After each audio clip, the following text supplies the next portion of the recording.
Stock मार्केटमध्ये आपण trading करत असतो ना, तेव्हा आपण सगळ्यात जास्त मार्केटला काय करतो, कधी बाय करतो, कधी सेल करतो, कधी बाय करतो, कधी सेल करतो. म्हणजे काय होतं, आपण दोन्ही साइडनी पैसा कमवायचा प्रयत्न करतो.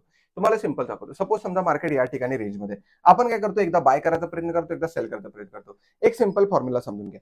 जर तुमचा पैसा मॉर्निंगला म्हणजे तुम्ही सपोज समजा एकदा बाय साइड केला. तुम्ही एक बाय साइड ट्रेड घेतला.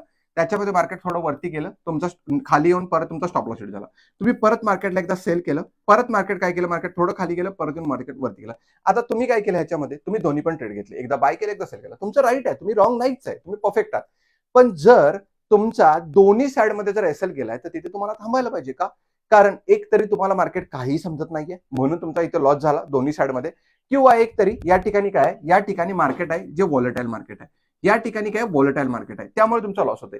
म्हणजे दोन्ही केसेसमध्ये कुठे ना कुठेतरी आपल्याला प्रॉब्लेम आहे.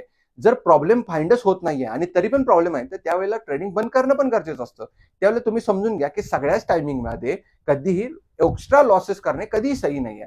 जर तुमच्या दोन्ही साईडचा स्टॉप लॉस चाललाय, तर ह्याचा अर्थ सिंपल आहे की तुमचा पैसा बनणार नाहीये. त्यामुळे थोडंसं आपल्याला शांत बसायचं आहे, मस्तपैकी झोपा काढा, पिक्चर बघा, मूवी बघा, गाणी ऐका, काहीतरी करा, पण करा, पण मार्केट पासून लांब राहा. हो, तुम्ही समजलं असेल. Bye bye, take care.